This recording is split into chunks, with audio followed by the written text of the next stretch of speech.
আপনি ক্লান্ত কিনা সেটা অনেক সময় সবার আগে বলে দেয় আপনার চোখ। আয়নার সামনে দাঁড়িয়ে চোখের নিচের এই ডার্ক সার্কেলগুলো দেখে কি মনে হয় না মুখটা কেমন ফ্যাকাশে আর বয়স্ক লাগছে? কিন্তু কখনো কি ভেবেছেন এই দাগগুলো আসলে কেন পড়ে? আর কেনই বা সহজে যেতে চায় না?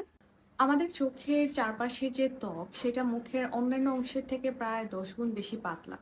স্ট্রেস, রাত জাগা, দীর্ঘক্ষণ স্ক্রিনের দিকে তাকিয়ে থাকার কারণে কিন্তু এই পাতলা ত্বকের রক্তনালীগুলো প্রসারিত হয়ে যায়। সো বেসিক্যালি এই ত্বকটা পাতলা হওয়ার কারণে ব্লাড ভেসেলগুলো বাইরে থেকে কালচে দাগ হিসেবে ভেসে ওঠে।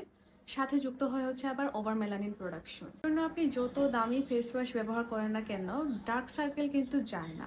কারণ হচ্ছে ডার্ক সার্কেল শুধুমাত্র আমাদের ত্বকের উপরের স্কিন লেয়ার যেটা সেটা ক্লিন করে থাকে। সো এই সেনসিটিভ স্কিন এর জন্য আপনার এমন কিছু প্রয়োজন যেটা আপনার স্কিনের গভীরে গিয়ে হচ্ছে পেনিট্রেট করতে পারে। তো আমাদের চোখের এই এরিয়াটা অনেক সেনসিটিভ, সো আপনি যদি হার্শ কোনো প্রোডাক্ট ইউজ করেন সেটা হিতে বিপরীত হতে পারে। আমাদের জন্য দরকার এমন একটা অর্গানিক সলিউশন যেটা আমাদের হচ্ছে ব্লাড সার্কুলেশন ঠিক করবে, সেই সাথে হচ্ছে ড্যামেজও রিপেয়ার করবে। এই কারণগুলো মাথায় রেখে blue moon organic skin care এনেছে ডার্ক সার্কেল কেয়ার ফর্মুলা। এর পিওর অর্গানিক উপাদানগুলো সেনসিটিভ স্কিনের একদম ভেতরে গিয়ে পুষ্টি যোগায়, কালচে ভাব কমায় এবং চোখের চারপাশের স্কিন ব্যারিয়ারকে ন্যাচারালি স্ট্রং করে। ছেলে হোক বা মেয়ে হোক, সবার স্কিন টোনে এই লাইট ওয়েট ননস্টিকি ফর্মুলাটা খুব চমৎকারভাবে কাজ করে। তো প্রোডাক্টটি সম্পর্কে বিস্তারিত জানতে এবং আপনার স্কিনের কন্ডিশন নিয়ে এক্সপার্টদের সাথে কথা বলার জন্য আপনারা ব্লু মুন অর্গানিক স্কিন কেয়ারের ইনবক্স করে নিয়ে নিতে পারেন ফ্রি কনসালটেশন।